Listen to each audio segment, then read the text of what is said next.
Ladies and gentlemen, welcome to the Extraordinary Family Life Podcast. We are your hosts, Greg and Rachel Denning. Rachel is back. I was sad and lonely for like a whole week. I don't know if anyone knew I was gone. She went with our daughter and our daughter's friend and Rachel's mom and went and explored Ireland and had an amazing time. All these beautiful places and cool things. Great, and yeah. while she was gone, I spent the entire week just doing everything I could to impress her when she got back. It worked, actually. Worked like a champ. He made me a wooden table. He installed an outlet in my bathroom because this place in Portugal did not have an outlet in the bathroom.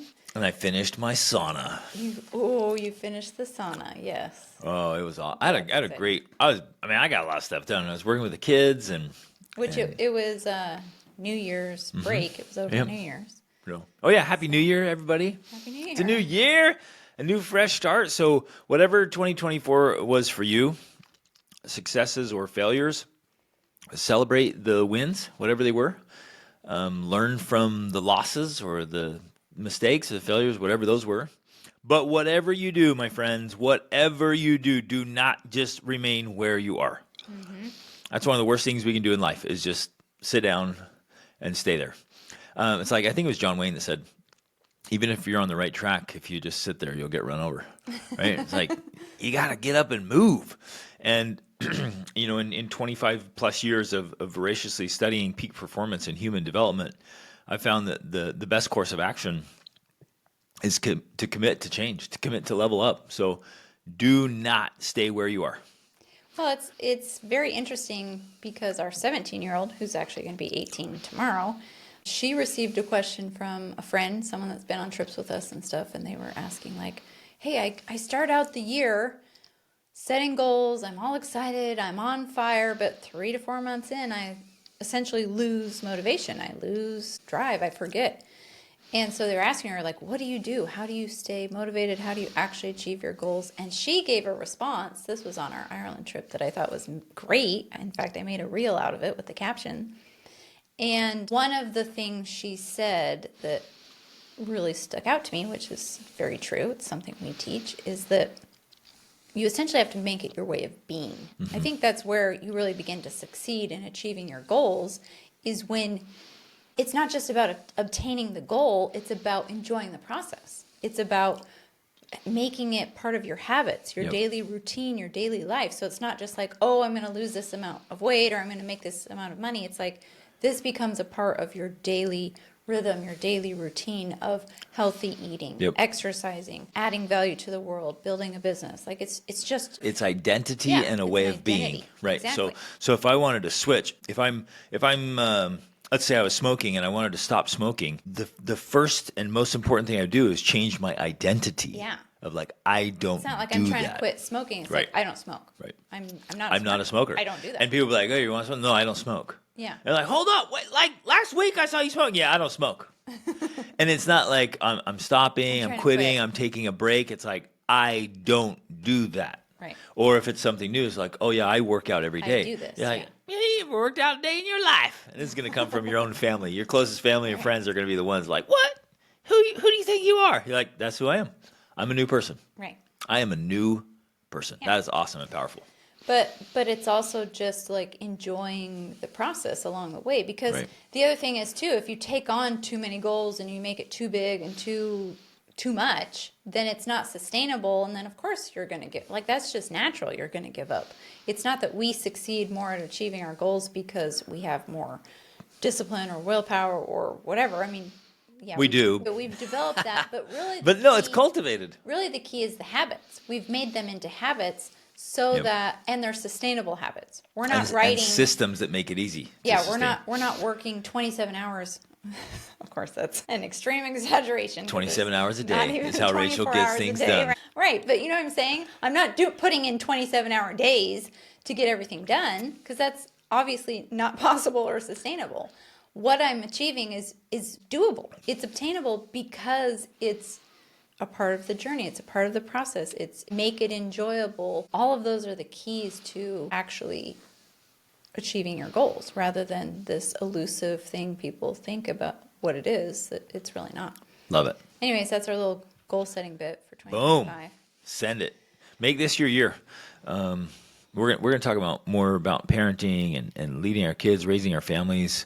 And man, I'm so crazy excited. We have a new parenting course coming out that is going to be so transformative and answering your questions and giving you the tools and strategies, the systems to actually make it work and get the results you want. So excited for that. But as we're leaning into this new year, just commit to make this the best year of your life. Well, we do that every year. Yeah, exactly. Every year should be the best year of your life. Yep. And it then just keeps getting better and better. Yeah. That's the way to do it. Okay, let's go. This is a continuation from last time. Well, okay, wait. I have to explain because last time I actually asked our assistant. Last week I asked our assistant to publish one of our coaching sessions taken from our 28-day challenge because we meet every week with my 28-day challenge group. She took one of those sessions and published it as a podcast. So that's last episode. The episode before that was where we had answered a bunch of questions that we had received and was really good. In fact, it was very long. What didn't it? Yeah, 2 hours. 2 hours. Yeah. And we weren't even halfway through. So we said, we're going to continue this. Because it's so good. Because it's very good. So we are going to continue it. I do need to clarify here, and I think that this is important, and we should probably say this every time, but we forget, of course. And that's simply like, even if you send us a question, because we want you to send questions, every one of you. We want you to send questions. We want you to be living your life and be like, well, what about this or what about that? We want those questions. Answering the questions, we're not just talking to you, we're talking to the hundreds or thousands of other people that we've coached, interacted with, where we've thought, oh yeah, that applies here. Also, I'm also going to present, I'm going to talk about that as well. So it's not just to you or you, it's about everyone we know of and have heard of. And everyone who listens, all of you who are listening. Yeah. Because so many questions, the vast majority of questions are like kind of meta questions, meaning they work for a lot of people. There are things that many, many people are dealing Yep. with. We often feel like, oh, this is just us, this is just my problem. Like, no, there's lots of people dealing with this on different levels and in different ways, but in many ways it's just the same challenge. Can I emphasize that for a minute? Yeah. I'm surprised how often in coaching somebody brings something up and you can tell they're kind of just hesitant. They bring it up and they finally like confess it. And I'm like, oh yeah, I hear that all the time. They're like, what? Like, you do? I'm like, yeah. I'm like, every high achiever, every entrepreneur, like every go-getter, like, every yeah. dad, They're like, what? And they often are like, oh, man, it actually makes me, it's kind of comforting to hear that I'm not the only guy struggling with this. I'm like, yeah, that's a very common thing with, if you have this tendency or you're pursuing this goal or you're having this challenge or you're married.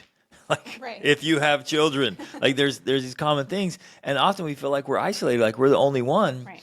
And so when you guys ask these great questions, like, yes, that's a common theme. You articulate it well. Let's expound on it and give tools to everybody who's listening.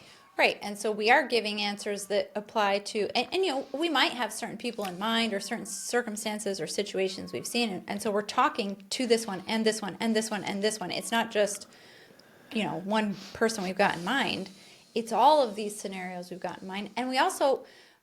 Well, I guess that's why we do podcasts. Yeah. Because if it's a very specific question for a very specific person, then we just make a little video or an email and we just send it right back and say, oh, that's really isolated. Right. But whenever a question comes in, you're like, wow, we've got to talk about this because it's so common. And it's relevant to multiple people. Yeah. And so, when we also love to do, because we talk about this in our coaching, essentially we're trying to give you tools. And what that looks like is you're going to have a lot of different tools. Like if you're going to have a hammer and a screwdriver and a drill and a, XYZ, all the tools there are. We want to give you as many tools as possible. And so when we're doing the podcast, when we're coaching, we're throwing out a lot of tools, right? We're like, here's the question, here's the answer, which is multiple tools. It's your job to decide which tool is right for your situation. Mm-hmm. Because not all of them are going to be right. Some of them, you might think, why'd you give me a screwdriver when I'm trying to hammer in some nails? We're like, well, no, that's an option, but you've got to pick which tool is going to work for you. So we're throwing out lots of tools when we're answering these questions. We're not just saying, hey, you need to use all of these tools. They're all for you to do this thing. Right. That's overwhelming. We're like, here's options. Pick the best one for you. And we'll talk more about that today, of like proper application of tools and systems. Yeah, exactly. Okay, so I really can only just jump in because there's no way I can go back and review. There was so much, and it was 2 hours worth. Go listen to that episode. So I'm going to just start here. Where's the balance between preparing our kids for the realities they will face, which will require them to get uncomfortable at times, and keeping them in a nice, safe mental place? Now, I just want to, here we go, starting right off. I wanted to say something about this because I actually do not see those in any way contradictory. In fact, I feel that it's necessary for our children to have great mental health. In order for our children to have great mental health, it is necessary for them to get uncomfortable. Absolutely. Like this whole idea that's now prevalent in the woke mind virus is that in order for me to be safe and have good mental health, I need to be protected. Right. I should not be offended. I should not be uncomfortable. That actually doesn't work. That is actually the opposite of good psychology. In order for you to have good, strong psychology and mental health, you have to be uncomfortable sometimes. That's just how it works. Absolutely. So it's one of the ingredients to a great mental emotional health is being uncomfortable. And so those things go together, but I get where the question's coming from, and I understand the approach. And I think because I've heard it from so many different people, it's like, well, no, I want my kids to be safe and comfortable and not feel like they're always stressed or I don't want to be. And we're going to get into this. I think it's because the way we approach this has to be done so well. If I think that as the parent, I have to be the one putting pressure on my kid, that's the danger. Is a dangerous. It's a dangerous approach. It's a dangerous tactic because you think, well, okay, my kids need to be ready for whatever life can throw at them. True. They need to be able to handle stress and pressure. True. They need to be gritty and tough. True. So then if I go, oh, so that means it's my job to make them that way. Yeah. Well, kind of true. It's my responsibility and your responsibility as parents to facilitate the experiences and cultivate that growth, but it's not my job to do the training. To inflict the pressure, pain, or stress, right? Like my kid's gonna be tough. I'm gonna beat him. Like that's not gonna turn out so well. So I learned something by some super high level dog training. I would go to this trainer, and he's training my dog to do protection work. And I was asking him, like, hey, I want to really, I want to speed up this process, and can I do the training? He's like, no. Like the last thing in the world you want is to train your dog to attack you. Right. Like you don't put on the bite suit and get your dog all aggravated and upset at you. Mm-hmm. Like you're the owner. Right. Like you're the one giving the command to attack. Like, because in my mind, I'm like, this would be awesome. I want to put the attack suit on. I want to get out there and fight with my dog, and I want to, because that's cool to me, right? He's like, bro, you're the last person that ever should be put on the suit. And he told me these examples of these owners who wanted to train their dogs. Well, they were training their dogs to attack them, right? And so then there was obviously some bad moments when you give the command. The dog's like, wait a minute, like. I've hundreds of times whenever you give that command, I bite you. Right. And so you're like, go, and he bites him like, ah, like, yeah. So it's like, you're not the one. And I learned that from that situation. I do. I like that analogy now. Of course, first of all, people might be like, what? This is a thing? You actually train dogs to attack people, So that right there is a crazy idea, but it is a thing. Yeah. Like there's a whole industry for that of high level, protection dog training. But that's a very insightful take on that. I'm not the guy. You are never supposed to be the guy that the dog is attacking. Well, and this is where it goes. The next level of that is because the guy attacking is purposely adding stress to the dog. Right. So he'll bring umbrellas or sticks or things to scare the dog or smack the dog. He's covering his eyes. He's purposely putting stress on the dog and training the dog to handle it. I don't want to be the one putting stress on the dog. Like I want the dog to be comforted with me. Protecting you. That's he's protecting me. So when I'm out there with my dog with Poseidon, he comes over and he puts his back hip against my leg. That's his source of comfort and reassurance. And then while the trainer's putting lots of stress on the dog, I'm sitting there touching him saying, good boy, good job. And he's under intense stress. Like he's being scared and kind of hit and just everything, noises, screaming, yelling, covering his eyes. And Poseidon's got his hip just barely touching me. And so he feels so anchored and secure. He's feel like, oh, I'm good. I'm doing the right thing. This is great. That for parenting. For the parenting here. Now, don't take this the wrong way, people, of course. Let's apply this in the right way. But the idea is, yes, you want your children to be prepared to handle the world, the dangers, the uncomfort, the challenges. You want them prepared for that. But the way that happens is not by you being the one to inflict it, just like in this dog training scenario, but by being the one that they are literally anchored to while they're experiencing the stress. So we've done this. And so there's a lot here. One, you do it incrementally. Yeah. So when they're puppies, you're not, rah, they'll just freak out and run off and they'll never come back. And then they're traumatized forever. So it's just like, that's important too. You get them to enjoy it. So I guess I want to. With your 2-year-old or your 5-year-old and be like, I'm going to make you tough. Be gritty, you baby. Stop crying. Exactly. What's wrong with you? Right? That doesn't work. And yet we see that. It's creating the opposite of what you actually want. Because at that young age, it literally is just traumatizing them. So we see parents with 6-year-olds and 8-year-olds like, we're not quitters in this family. You're not quitting anything. The poor kid's like, I hate this.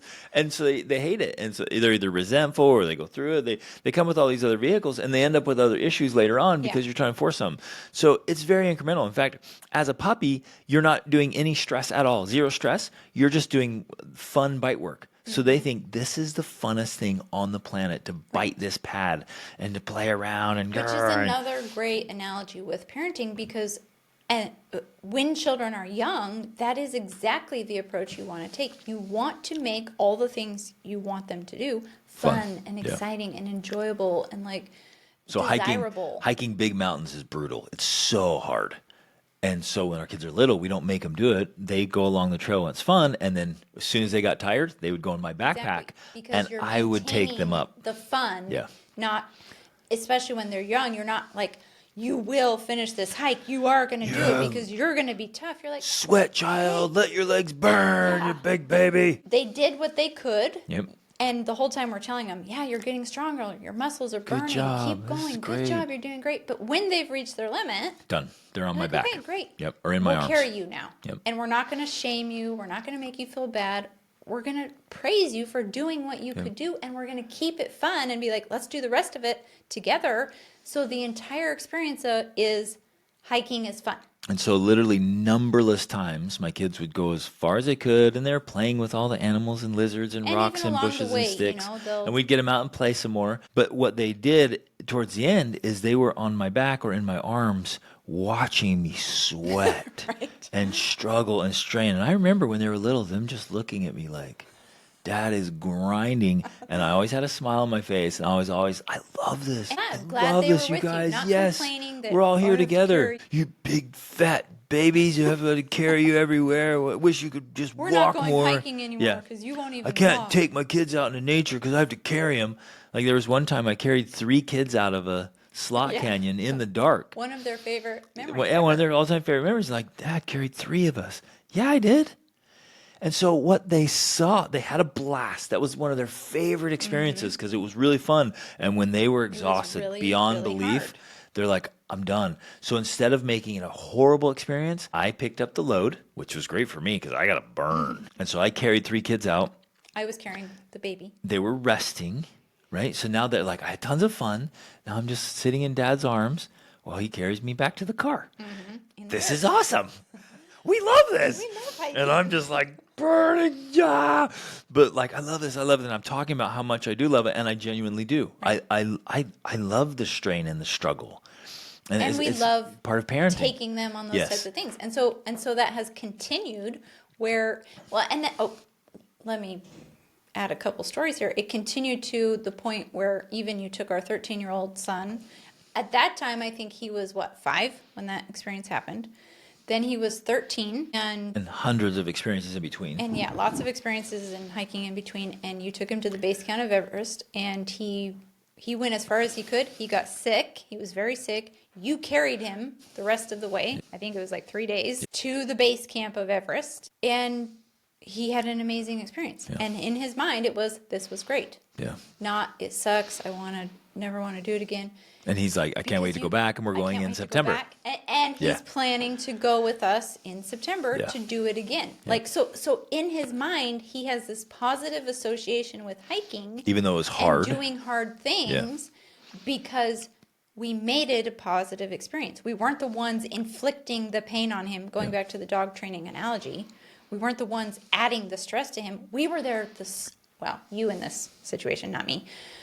The source of strength and comfort and assurance and encouragement while the stress was occurring from the outside. Yes. That's the golden ticket. Now, to expand on this even a little more, because two of the other children you carried were Kimball and Aaliyah, who are now 19 and almost 18 tomorrow. They summited Kilimanjaro last February, just about a year ago. So, like, they can do hard things. But it didn't come because you were being the one stressing them. You were being the one pushing them. That's not how it worked. Rarely, and this is so important, rarely have we ever forced our kids to do things. Right. I think to finish things. It has always been this formula that we just laid out. It was, let's go together to encounter something challenging and difficult. Do as much as you can. I'm going to encourage you. I'm going to praise you. I'm going to model for you. And you're going to do all you can. And as soon as you can't do it anymore, I'm going to carry you for the rest of the way. And then when you're shaming, too big, not complaining, like that's how it's done. And there were times like I would take their packs. I'm like, hey, you carry this as long as you can. Okay, I'll take your pack, and we'll go. And what was cool is they would take a break, and then they'd be like, hey, Dad, I'll take my pack back. Right, Fantastic, here you go. And they go like, oh man, can you do another break? Absolutely, let's go. And so I'm working that in so that they're gaining and cultivating strength. And now we have an amazing relationship. So I never did anything that damaged the relationship. In fact, everything I was doing while exposing them to challenge and difficulty, I was strengthening. Yeah. And strengthened. Our bond was closer. Right.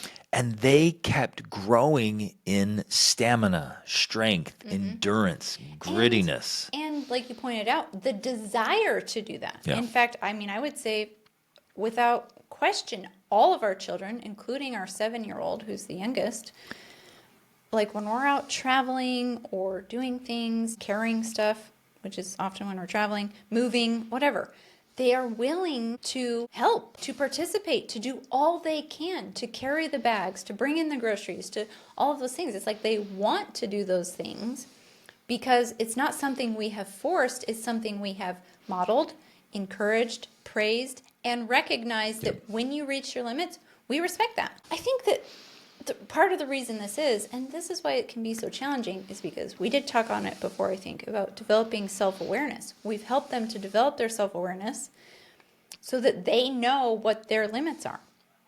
And we haven't been the ones saying, no, that's not your limit. You can do more. You've got more in you, blah, blah, blah. It's been... I know you have something to say about that because I know there's a place for that. But it has been, for the most part, especially when they're young, if they've said, I'm tired, I can't do it anymore, we believe them. You know what I mean? Right. Yeah, we'll push back on it a little bit, but not to the point of like, no, but it's you're always just going to have to do it. It's always from a place of encouragement. Of like, oh, you are so tough. Like, you can do this. I bet you can make it to that tree. And then carry them. Right. Or like, I wonder if you can make it that rock. They're like, I don't think I can. I'm like, let's try it. Come on. Let's go. You got this. And they get up there and we celebrate the crap out of it and then pick them up. So they're like, okay, wait a minute. If I push my limits, there's an end. There's relief. Exactly. He will pick me up. And that's what I was going to actually emphasize here, because then we didn't just then do that again so that they felt like, wait a second. Dad said he would carry me when we got there, and then he didn't. He made me keep going more. That's when you break that level of trust, I think, in the relationship, because they're like, well, why? Why would I push myself? Because I don't trust you to do what you said you would do when we got there. Exactly. So that's another key element of it that's very important, is that when we said, oh, yeah, go to that rock and then I'll carry you, well, you actually did that. And so they knew that they could trust that. And so you build this relationship of trust that helps them have that strength and fortitude and grit that they need. And then also, again, like we said, then they rest, they recover, and they're like, okay, I'm ready to do some more and try again. Yeah, here's a kind of, I just remembered this. This happened last summer in Mongolia with our youngest. We were doing this long hike. It ended up being way longer than I remembered. and it was hot, and it was a challenge day up to the monastery with the womb. Right. That was a long And it was, I was like, okay, this is way, I was, like, in my mind, I'm like, I think it's a kilometer or two. It ended up being like 12 kilometers or something in the mountain. We were hungry. It was supposed to be like lunchtime. Yeah. And we get there and they're like, okay, 12 kilometers to the monastery. I'm like, wait, what? what? Yeah, it was tough. And so my deal with Sanji was like, okay, I'll carry, because she was exhausted. She was just, I'm just done. I can't do it. So I'm like, how about, let's make a deal. And so I would carry her on all the inclines, so the hardest parts. And then whenever what kind of leveled off, she would walk. And so it wasn't like she goes and too. I was spent. It wasn't, I go and I carry the rest of the way. It was, and she's at the age, if she was 4, I'm like, okay, I got you. Let's go. But I was like, look, now you walk when it's flat, and then I'll carry you, and then you walk, and then I'll carry you. And so we did this intermittent thing, and then finally we hired a horse, which was awesome. Horses, which was this happened after we had done 2 days of horse riding. And so this is how long it was, because I did not want to get back on a horse. I was just like, no, I'm done with the horses. But it was so far that I was like, okay, let's just get on the horses, I guess, and go the rest of the way. And then we had to ride them down.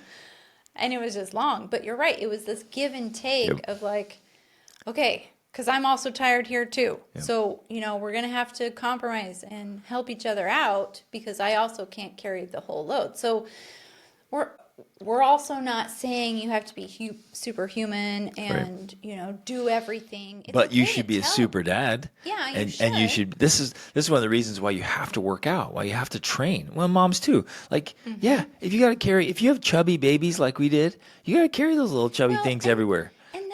That's what many parents perhaps don't realize is, like, if you want to have a fun and exciting life, you have to carry most of the load. You can't go travel the world and have incredible experiences and expect that your kids are going to be able to handle all of it like you would handle it. Yep. You have to do your part plus more. You have to cover where their weaknesses are. That's my job as a husband and a father, is to pick up the slack. Exactly. So we go out adventuring. I know they'll do as much as they can, and then I am responsible for the rest. Exactly. Boom.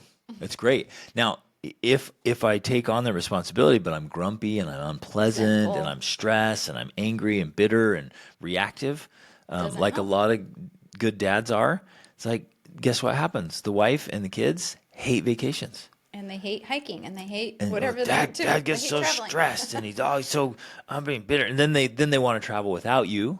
Mm-hmm.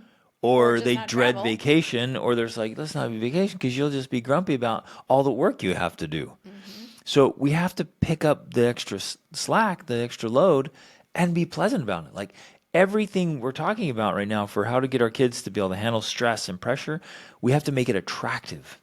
We have to model the way. And I gotta throw down here a little bit.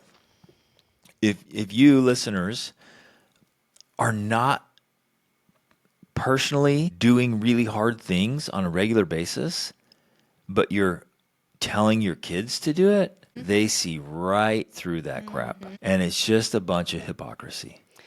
So you can't even resist donuts, but you're telling them, no, you don't. You are not quitting wrestling season because you're not a quitter. You're going to go through, and so you're making them keep wrestling. Let's say, for example, they start it and they don't like it, or there's some reason they just don't want to do it. But you force them to finish wrestling while you're sitting in the stands, like eating donuts and drinking a Dr. Pepper. Like, do hard things. Like, what are you talking about? We have to be chasing challenge, and they have to see it, and it has to register on their scoreboard, not mine. Well, I think the interesting thing is, yes, it does have to register on their scoreboard, but it also has to register on your scoreboard. And what I mean by that is, a lot of we've seen this before, and I'm going to try to articulate it, where people will be like, yeah, I do hard things. I do 200 push-ups a day, or I do Well, I work really hard at work. I read all these books, or I work really hard. But they know it, and if you're good at human psychology, you can kind of pick up on it.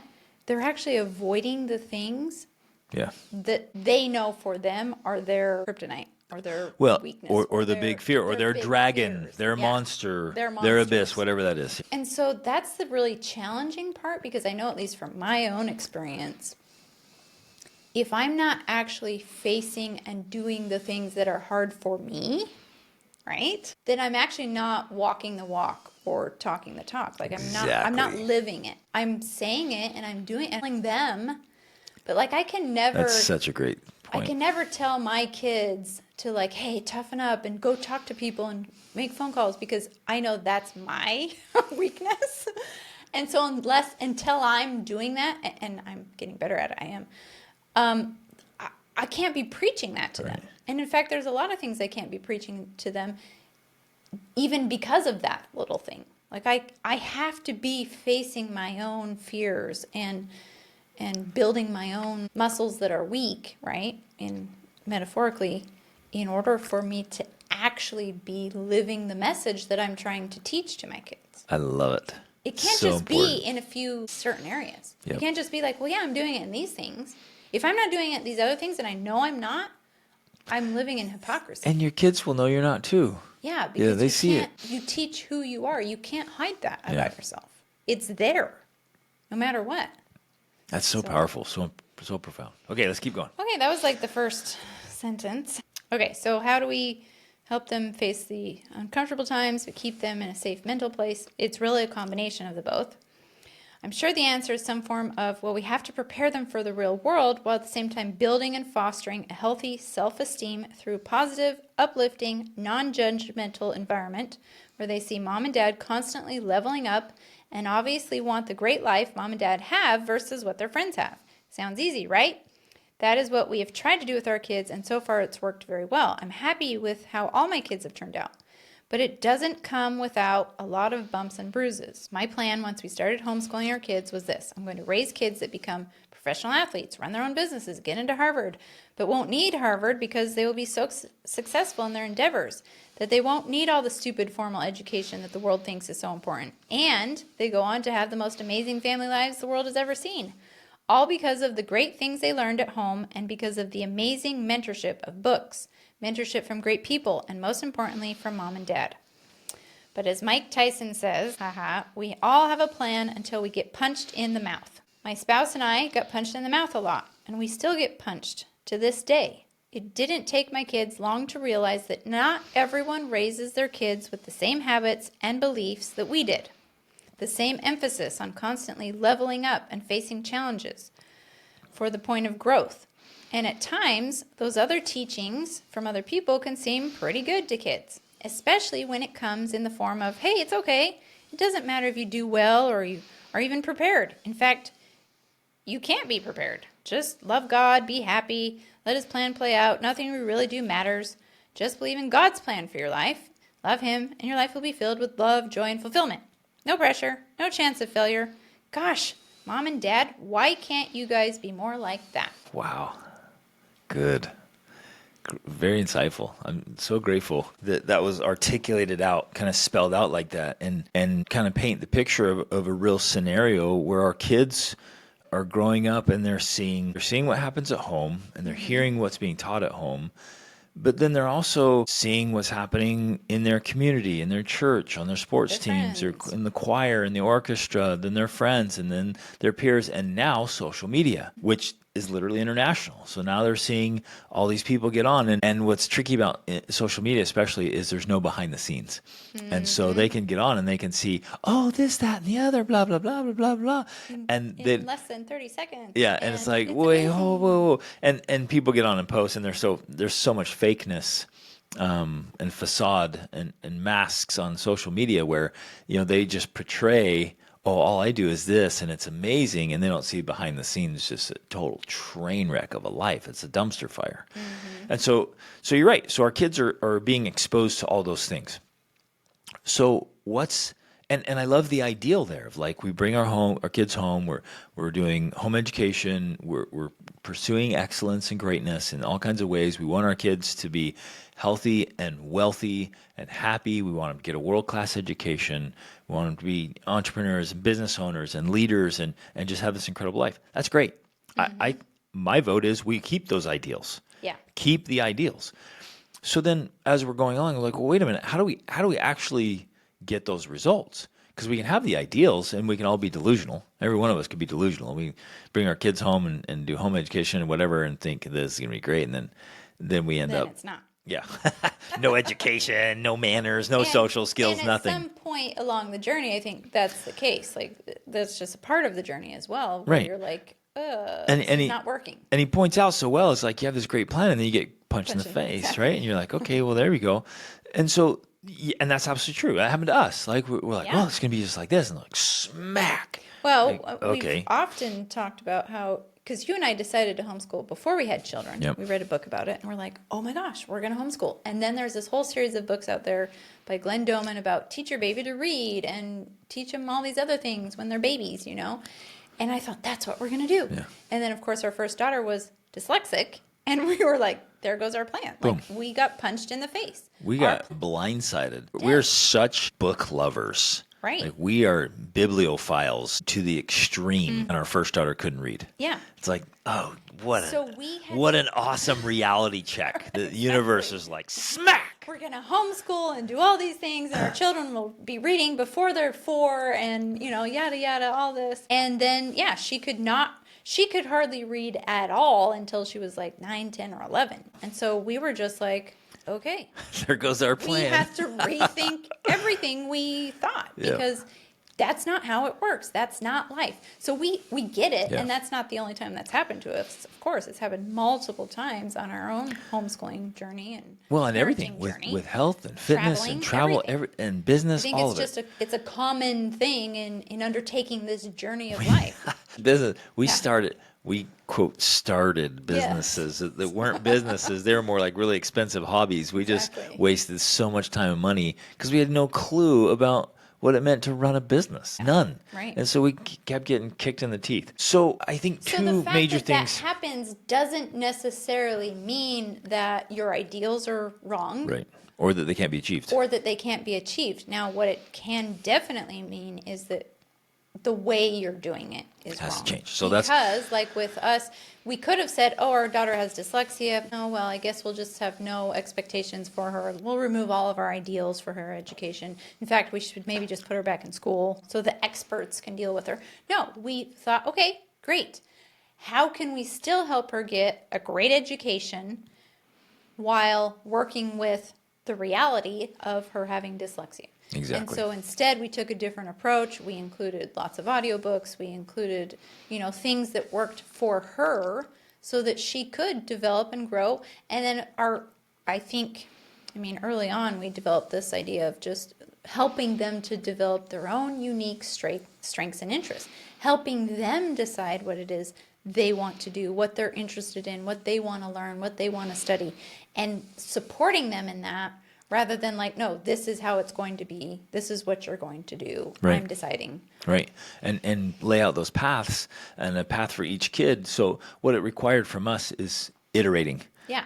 changing, adjusting, flexibility, adaptability, development. Like we had to come up, and we thought early on, it's like, well, okay, here's what it takes to be a parent, and I'll be this parent to my 7 kids.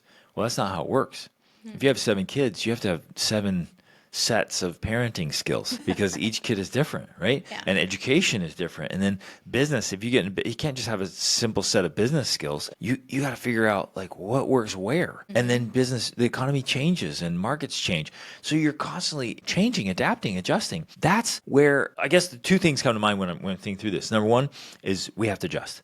Every time I get hit in the face, which happens a lot, I have to look, okay, why did I get hit in the face? Right. What's happening? Yes. So now I got to learn how to duck and weave and dodge and reposition myself and learn from that. Otherwise, I'll just keep getting hit in the face. Or unfortunately, like many people, you get hit in the face and they're like, okay, I'm done. I'm never doing that again. Mm-hmm. I can't tell you how many people I've met like, oh yeah, I tried business once. It failed. I'm done. I'm never doing that again. Like, wait, you tried once? tried homeschool. What'd you do? And you're like, well, I did it. And they're like, well, no wonder it didn't work. That's your attempt. Yeah, it's too risky. It's too much. We lost a bunch of money. I'm out. I'm like, you can't start a business without losing lots of money. Like, I haven't seen it done. It's just, that's the nature of it. Right. And so you have to get back up, learn from it, keep going, knowing full well you're going to take a couple steps forward and get hit again by something else you didn't see coming. But then you learn from that, and then you walk forward and get punched again. So, yeah, it's brutal. Well, and that's definitely a part of parenting in general. Whether you're homeschooling or not, you're going to have these ideals and this, because, while we're saying, yeah, it's not up to me to decide what my child's going to be, like you're going to be a lawyer or whatever. But going back to the original statement or question here is like, yeah, we want them to be prepared. We want them to have grit. We want them to be able to take on challenges. But if we have that ideal and we're striving to teach that, but then we're getting, quote, punched in the face, then and this is what we're trying to emphasize here. This is always a sign that we have to change our strategy. At least for me, that's Agreed. what it's become. Yep. Because in the past, I would get hit like that. I would be like, oh my gosh, we're failing. Our kids are going to be failures. We're never going to make any money. We'll never travel again. It was like defeatism, right? It would be extreme. That used to be my go-to response. But then I just started to learn that, oh no, actually just means you need to learn something here. Yeah. There's something I'm missing, something I didn't know. I have to adjust my strategy. If I'm trying to teach my child something and they, quote unquote, punch me in the face, not literally, but perhaps with their behavior or their response, then I just say, I have something to learn. Yeah, I need to find a different way. Yep. To, like they were saying, if they see other people in the world, like, wow, no worries, take it easy. Why are you trying so hard? I have to find a different way to show them or teach them or model for them why they would actually want this. Like, why for them it matters, why they should care. And I know that kind of perhaps gets to the crux of the matter here, because we're like, well, yeah, that's the point. How do we do that? How do we actually do that without, because it can end up becoming a lecture or arguments or disagreements or, fighting with your kids over these things. And those obviously that's work. not going to work. Yeah. That's not going to convince them. So let's talk through some of that. Like, how do we do this? How do we actually maintain those ideals while still adjusting our strategy so that our kids actually listen or want to opt in or want to actually make this a part of their own life, especially as they go into the teen and adult years. Right. So the first part was that I was thinking in response is constant iteration, adaptability, adjustment. It's constantly changing. But let's clarify a little bit. What does that mean? Is that our own behavior? Yes, me. So yeah. I'm constantly adjusting, adapting, and trying new things. I'm learning. Because if ever I attempt something and it's not working, I stop and say, well, I have to do something differently. I have to learn something else. I have to try a different approach. And I never let myself say, I've tried everything. Because I realize it's a lie we love to throw out there. I've tried everything. No, you tried like 6 things. Yeah, that's everything. No, it isn't. It's like, if you think that's everything, you don't know enough. Right. Which is always the case for all of us. We don't know enough. And so I just keep a new approach. Learn, read 5 more books, new approaches. And then I'm like, oh, there it is. I got it. Mm-hmm. So I'm not going to throw in the towel. I'm not going to say, I tried that. It didn't work. I tried everything. I'm looking at me. Right. This is what works for me. I always look at me at the source of my problems. Yes. Okay. So this is actually what I want to emphasize here, because I think this is the most important piece that we live by and what we teach.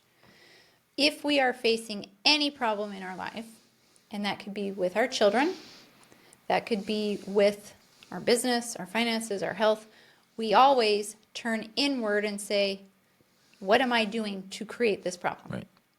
I need to point this out, I'm a loser. I'm a failure. I'm horrible. I'm terrible. Mom. Like, it's always my fault. And I don't have to tear myself down. And I think this is important to emphasize here, because a lot of people think if I take that approach of like, look for the source of the problem in myself, then, I'm going to beat myself up. I won't like myself. I'm unlovable. I'm not talking about that at all. It has literally nothing to do with my likableness, lovableness, my self-worth, nothing. I'm doing it wrong. It's not me. It's not my identity. It's not like Greg is a terrible human being because he failed at that business strategy. It's like, whoa, wait, stop. I was just doing that strategy wrong. So I Right. adjust it.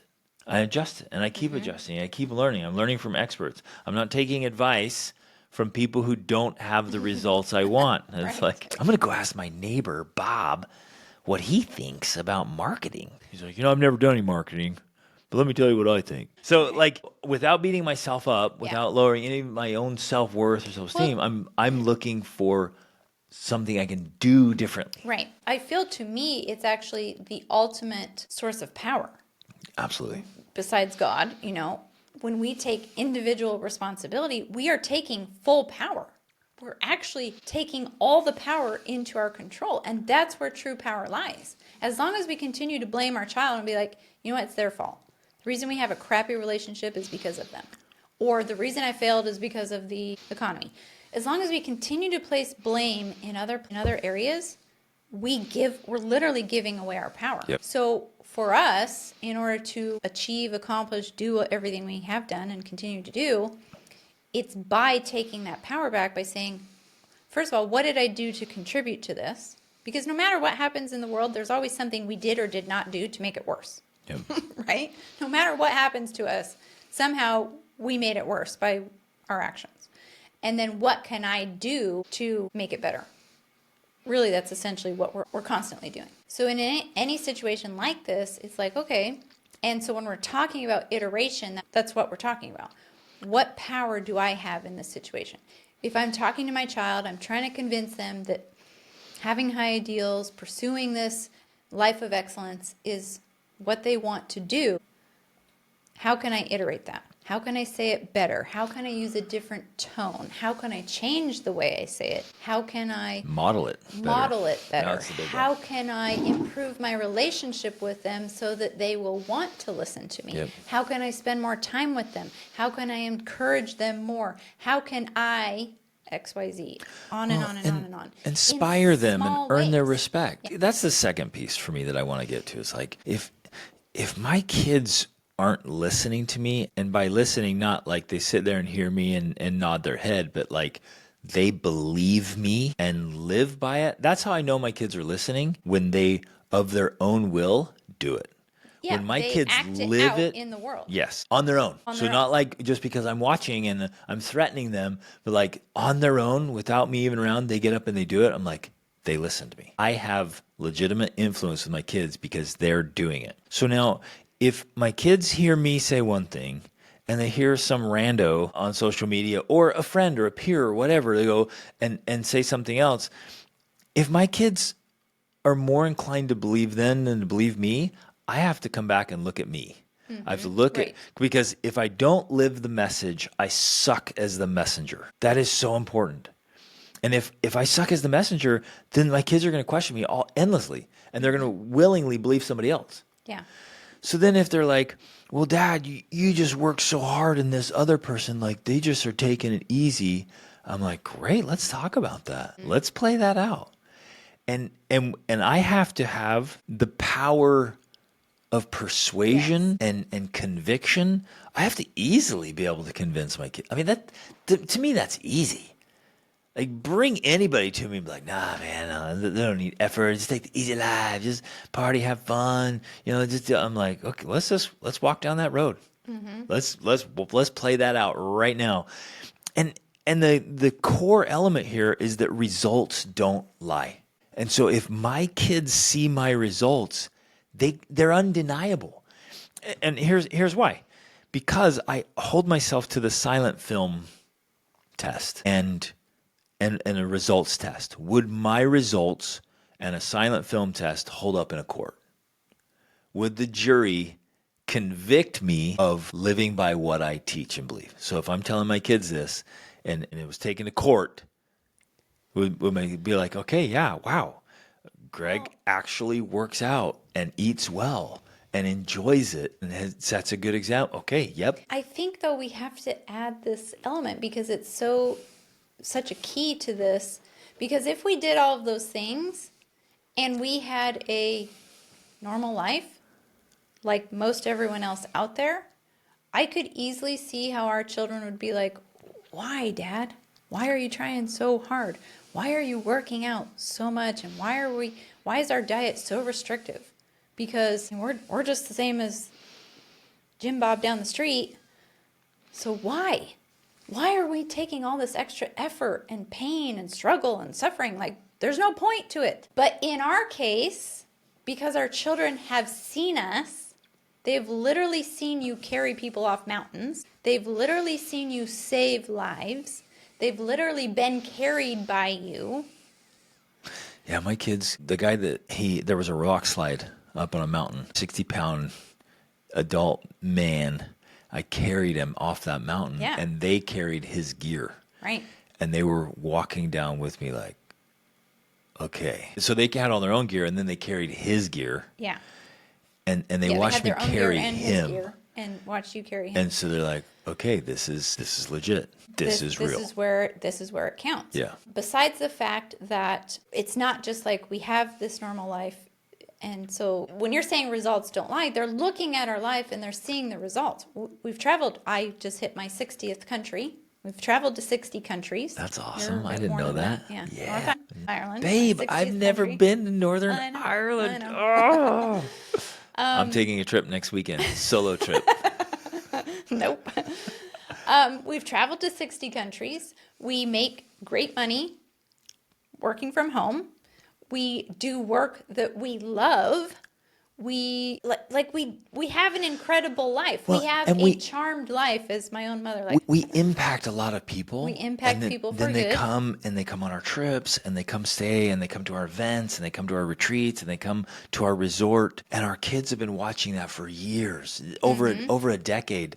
They've been watching that, and they're like, okay, this is working. Results don't lie. Not just for us, but for the people we influence now. Yes. So they're seeing all that too, and it's Right. playing out. The reason why I'm bringing this up is not to brag about us, we're so amazing, but I'm trying to illustrate something that in your own life, and again, that's the whole point of Extraordinary Family Life, like the whole point of this podcast. We're not just talking to normal people living normal lives. We're talking to those of you who want to live extraordinary lives. But if your life is in some way not extraordinary, and again, I'm not saying you have to be, perfect or doing what we're doing even. But you have to be everyone pursuing has your their own unique dream. Unique extraordinariness. Yep. Right? And if you're not living that, then If of course your kids if you're are gonna look at you pursuing and your be own like, ordinariness, right. They're going to look at you and be like, why should I listen? Yeah. Why should I be putting in the extra effort?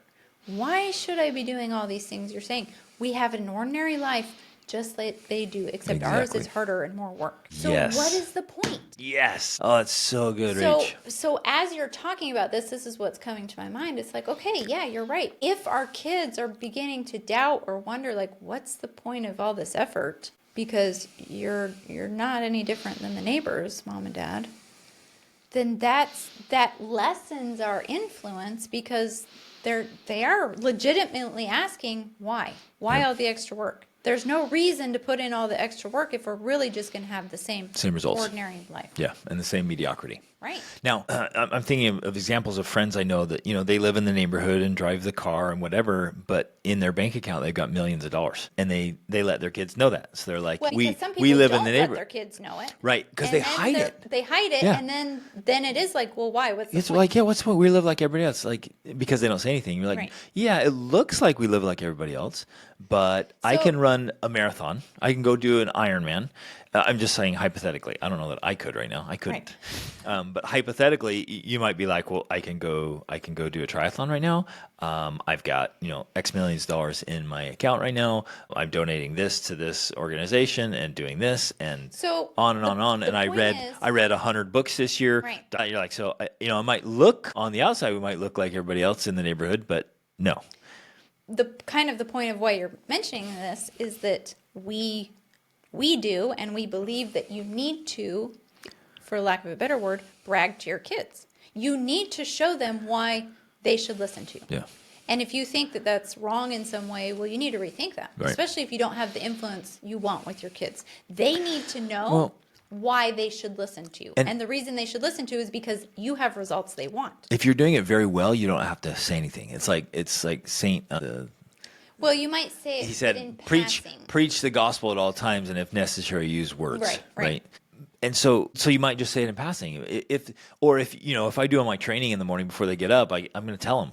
Yeah. When we sit down for breakfast, I'm like, yeah, I put in X number of miles this morning and did all this, that, and the other, and I read, this many pages. So if they don't see it, but they're going to see it, and you're hearing about it, you're living your life, Well, especially if you're spending I time guess together. I'm emphasizing it because sometimes they don't. In fact, you Right. have worked with clients where you're like, dude, you've got to tell your kids Yeah. that you are reading in the morning, that you are doing this. Like, they need to know what you're doing. Yep. And sometimes they do need help noticing the results. And of connecting like, the hey, dots. Wait a second. Look, Yeah. Connecting the dots. Wait a second. See what I've been doing, and this is what the result I got. Right. That doesn't happen by accident. Yeah. And this is why they don't have that result, because they're not doing those things. Yeah. You do have to connect some of those dots for them, especially as they're growing and maturing, so that they understand this is why. This is why we're living the higher standard. This is why we are doing this. Love to, I do especially because I'm obsessed with it, point out to our kids, we have phenomenal health. At my age, well, actually your age, my dad died essentially at your age. He was 47. You're 40. You're going to be 47 in 2 weeks. Next week. Yeah. Next week. He died at your age. Yep. You are his age, and you have not one disease, not one problem, no issues, nothing, except your little infected toe. You have injuries, but that's because you're out living in the world. You have no diseases. And my dad died of cancer at your age. Yeah. That doesn't happen by accident, despite what many people believe in this world. And so I am constantly telling my children, why do we eat healthy? That's why. Yeah. Because my dad died at my age. Which is crazy. It is crazy. Well, and then the most common. Oh, okay. Here's a classic example, right? It's like, so I tell my kids one thing and I show them the example, and then they go out into the world and they hear and see the other examples. The opposite. And so Kimball went out and he was with this group of men that were my age, and they were all, all guts, all tired. Like, oh, this is exhausting. I can't even do this. And they're all out of shape and eating garbage and saying, no, once you're 40, it's all downhill. There's just nothing you can do about it. And Kimball's sitting there in his mind. He was just like listening to these guys talk, but knowing me and what I do, and he had enough courage to speak up. He's like, nah, my dad's not like that. And they were like, nah, man, your dad's just lying. He's just pulling stuff off. No way. He's like, no, my dad's like jacked. And he does crazy hard things. Nah, like he must be taking something or whatever. Right. And so they there's no way. And he told me otherwise, he's laughing. He's like, so it's, I could guess, an not example of what compute. you're talking about is like, here's what my dad says and does, and here's what all these other men are saying and doing about guys in their 40s. And he's like, well, So I he's know sitting which there one's like, true. Which path should I believe, Right. and which path should I But pursue? that's it has to be obvious to them where they're like, oh, yeah, I clearly want different results. So I'm going to listen to my parents because they have different results. And in this example in particular, Kimball and I have spent years working out hard together. So he and I, when he's here in Portugal, we are out in the gym together, pushing each other hard. And that kid has gotten so strong and so shredded in the last little bit. I mean, really bulked out. But this started, it was 8 years ago. I decided to do 200 push-ups a day. And he's like, I'm in. He's 19. He would have been 11. He's like, okay. And he started doing them. Then we got up to 300 a day. And then he was doing paid competition with his friends to who would do them. And so that's where it started. So day in and day out, we've had fun together, pushing hard. So can he do incredibly hard things? Yep. Does he see the results? Yep. Can I still outlift him? Uh-huh. Can I, and he and I spar together and we grapple, and can I beat him? Yep. And so he's listening to these guys. So no, once you're over 40, you can't do it. And then he tries to roll with his dad and gets work still. I was like, okay, who am I going to believe? Right. Yeah. And they know exactly what I eat. They know I'm not taking any weird supplements or that's the other drugs thing I or wanted to add. injections. You're not taking anything. Yeah. You're just eating whole foods, mostly beef, Yep. mostly steak and eggs. Steak and eggs. And we take no medications at all. And I guess I forget that this is a thing, and so I feel like that's why I want to mention it now, like it's part of our results. You and I literally have no illnesses, no diseases, and we take no medications. Not one. Nothing. And we have tons of No energy one in and our stamina. family takes any medications. Not a thing. And Except never have. when we're sick and I take some ibuprofen or some acetaminophen. Like, that's it. We don't take anything. And we are in excellent health. So that is a result. That doesn't just happen by accident. We're not just lucky. That is a result that we have gotten. And so, yes, our children look around. They go out into the world. They see everybody sick and overweight And taking all the medications low energy for mental, emotional, physical illnesses. all of that. And like you also said, we have tons of energy, like tons of energy, all natural, And you guys, we're happy. and we're happy. This isn't There's an no act. fighting. It's not a There's show. no like arguing, yelling, screaming. None of that is going on. We're happy. We have fun together. We love to be together. We are healthy naturally. We're wealthy. Like, we have the results. And so when our kids don't say. They don't question us. They've never said it. Yeah. In fact, They come back and to like, us and like, yes, this is what they said. This is what they do. It's like, they have to come back like, what's wrong with people? Why would they do that? Why would they eat that and so crap? we Why have would to they do those explain things? Why people do those things? We're like, well, you don't understand. They don't get it. They don't see it. They haven't experienced the results. Right. So they don't know. And so, So our kids come back baffled, like, why would people choose to be so miserable? Why would they choose to have so much drama? Why would they choose to be sick and unhealthy and live way below their potential? Yeah, it's powerful. all of this is simply to say, because we're going back to the, hey, if we get punched in the mouth, which again has happened. It's happened to us multiple times. Last week continues again. to happen. Weekly. Yes. When it happens, we have to ask ourselves, why is this happening? It's not just bad luck. It's not just like reality, we can't live our dreams. You know, I remember thinking that. Yeah. One of the first times we failed, I remember thinking, I guess it's just a pipe dream. You just can't live a dream life. It's not possible. It's not possible to have and do the things you want to have and do. But that's a lie. It is possible. The punch in the mouth is teaching you how to make it possible. Yeah. Just like Marcus Aurelius says, the obstacle is the way. That is the way to figuring out how it is to get what you want. So you have to adjust your strategy. You have to ask yourself questions like, hey, if my kids aren't believing me, why are they not believing me? Why do they not see what I see? How have I not helped them to see it? Yes. If my kids are questioning me, if they're their peers or other people more, those Right. ideas, those strategies, those philosophies. It's some like, reason they're how- not seeing. How am I failing to be more convincing? Yeah. That's the question. Ooh, I love that. How am I failing to be more convincing? Yeah. I mean, because if you have the results and if you have, in your mind, an obviously better life, then the failure may be that you just haven't helped them see that. You haven't helped them understand why you have better results. And sometimes I think parents are afraid to do that because they don't want to brag or they don't want to, quote unquote, talk bad about other people. But I'm like, it is your job as a parent to help your kids see why, despite the fact that this person is a child of God and should be loved, they have results you don't want. Yep. And here's how they got them. Yep. That's our job. That's our role as parents, to help our children understand the world. The world operates by laws. And we need to figure out those laws, and then we need to teach our children what those laws are. For me, that's all it's about. I am literally just, our high ideals are achieved through keeping laws to get you there. And that's all I'm doing. I'm teaching my children, hey, here's the law. Here's the law of how to achieve this outcome. And one element that's kind of it's next level awesome sauce is living the principles, the practices, the laws in a way that is like pleasant and enjoyable, so that it's not suffering. If I There's some suffering involved. well, like what though? Well, even going back to the analogy of exercise, like when you're grinding, when you're working out, there's suffering. So it hurts, moment. but I've learned to enjoy it, Right. and actually make it But fun. that can definitely take training for that to occur. Yeah, Because and it's a mindset. Right. It's a mindset shift and switch. But I even know even when from I think I know from personal experience that that can be a very difficult mind switch for people to make, because from this perspective, it's like, oh, that's just painful. Why would I want to do that?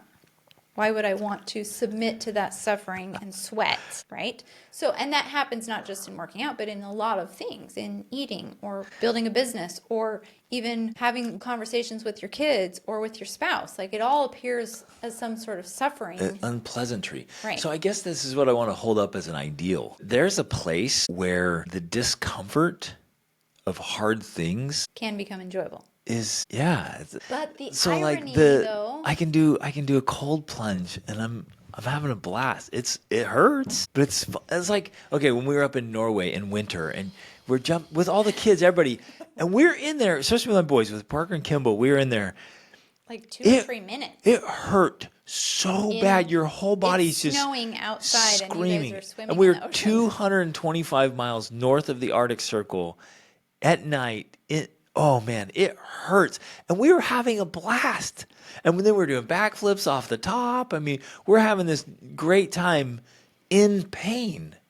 So when we're climbing on the mountains, when we're working out hard, it's like just we're dripping sweat and like muscles are burning. You're like, this is awesome.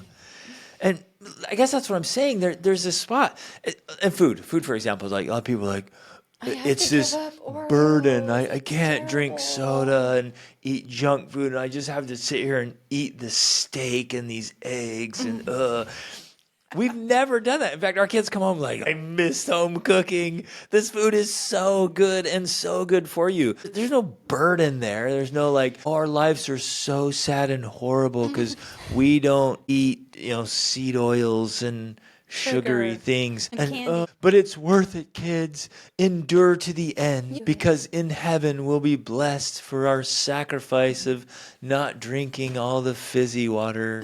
It's like, what are you talking about? It's a better life. It is. And I agree with you 100%. But I do have to point out that I think, ironically, and probably just because this is how it is, this is how the universe works, this is how God set it up, when you make that initial change and switch, or when you begin to make that switch, it is painful. Yeah. It is suffering. When you and I can have very difficult conversations and we can still laugh and joke and have fun, even if I'm crying, even if I'm bothered, even if you're upset. Like, we can still navigate that. I usually laugh more now. I know. We can still navigate that. But at first, you're right. But at it first, was very hard. Having very those uncomfortable. difficult conversations was nothing but pain and suffering. And I wanted to avoid it at all costs, because I'm like, I do not want to confront this topic with my spouse. Yeah. And so it seems like something you should avoid forever. And then when you get into it, it's just so miserable. Yeah, exactly. And it would take up so much time. And I'd be like, we don't have time to do this. We don't have time to be talking about this for hours and hours and trying to sort through it, and I know you definitely felt that. But hours and hours. That's how I was able to get so much done last week when we were in Ireland. Massive amounts of hours that we spent listening.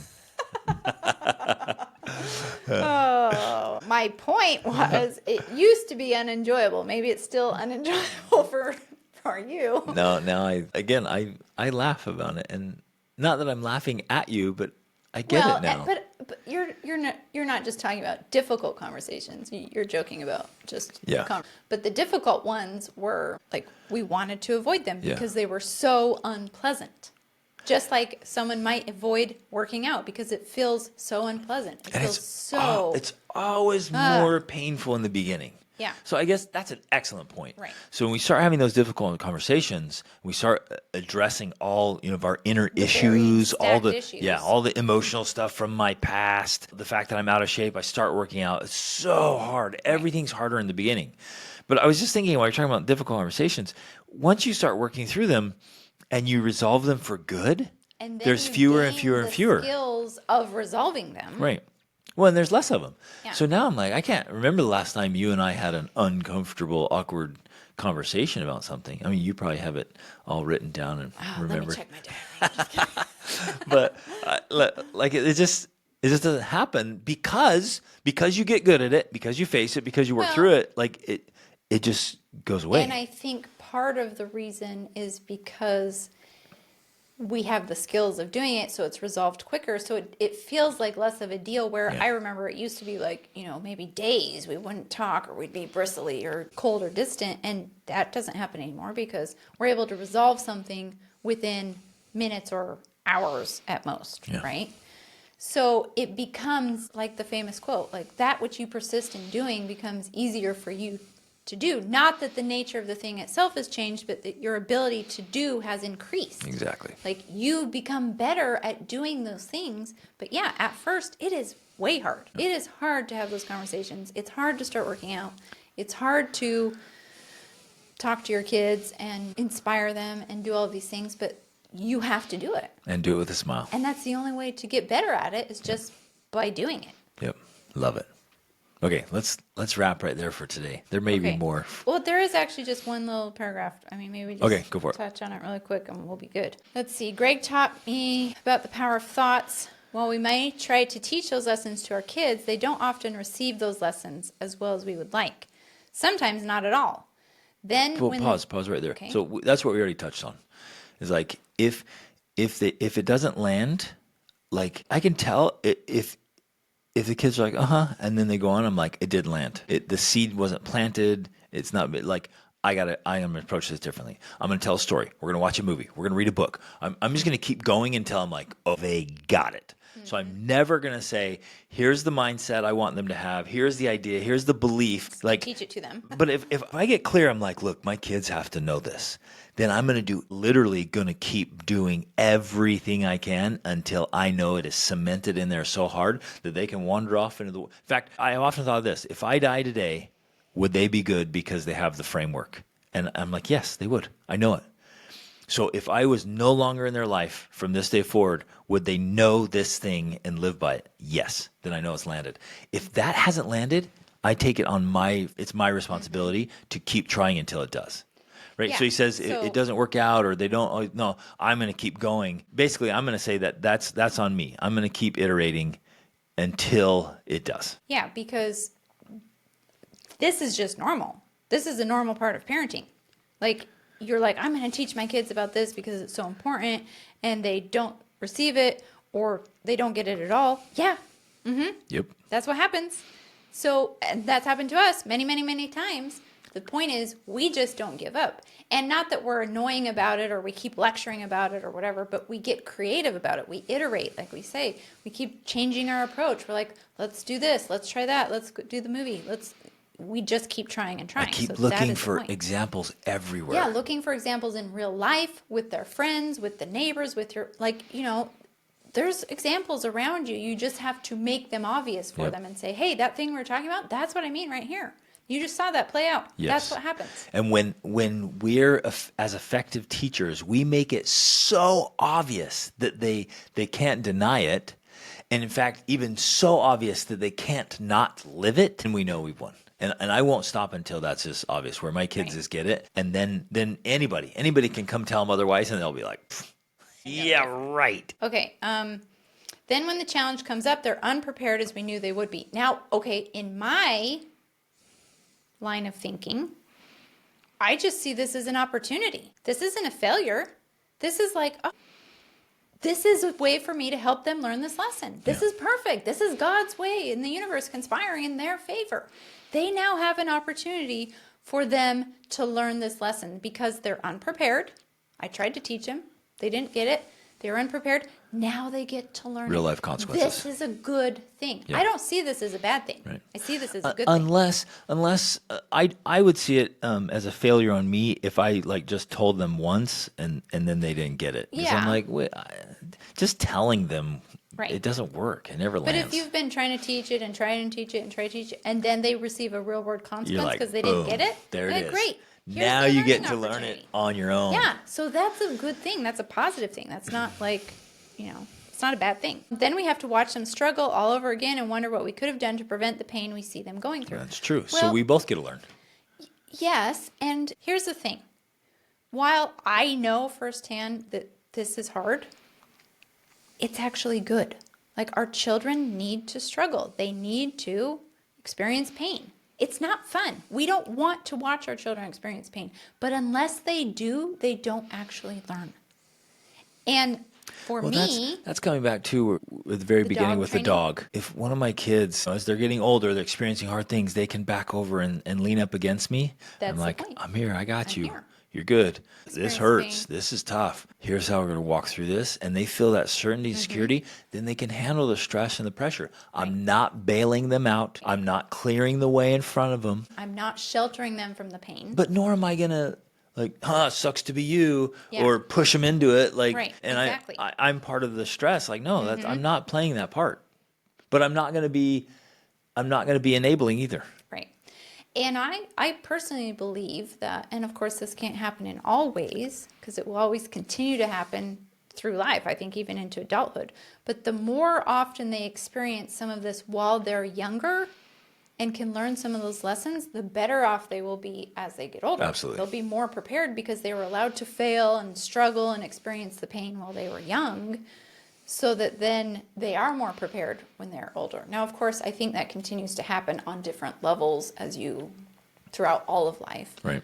But it sets that foundational framework there. Yep. Okay, that is essentially, that is the end. Love it. Fantastic. Again, thank you for the questions and for articulating your ideas and thoughts that way.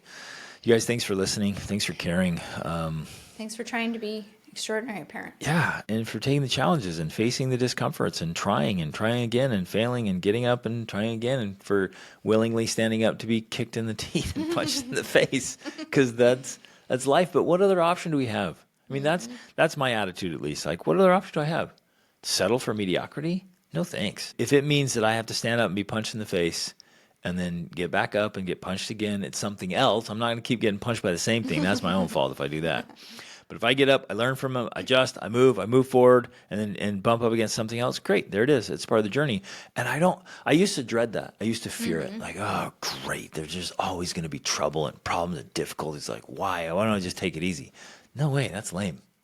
So now I've embraced it. I'm okay, yeah. Especially as we have continued to get more and more results. We're like, oh, it's worth it. Because, I used to feel like that. It's not even worth it. We tried and we're not any better off and things aren't any different. That does feel very futile, and it is. But as long as you continue to adjust and change your strategies and things get better, then you're like, okay, it's worth it. Absolutely. It is worth it. Yep. And that is the point. So as you're chasing your dreams and reaching the mile markers, and it's yes, yes, yes, yes. If you have a vision board and a life list and you're regularly checking things off, Sauna, check. Yes, you feel the rewards, and guess what else? Your kids see the results. Yeah. So that's the other thing. Our results don't lie. Our kids are watching us monthly or every other month at a minimum, checking things off the list. New adventures, new goals. Well, right.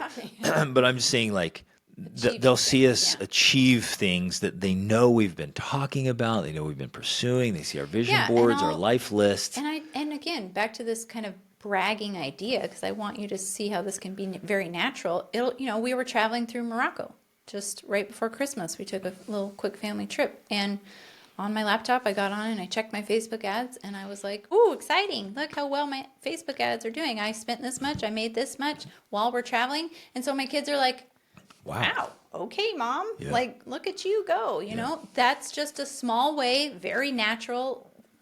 They were just standing there while I was doing it. While we're staying in a sweet riad in Tangier. Yes, that place was awesome. They're like, we love it here. Mom. So again, pursuing the results and evidence to back it up, then we have influence, then we have impact. And so it's troubling and empowering at the same time to take full ownership and to say, well, what can I do better? What can I do differently? How can I be more impactful?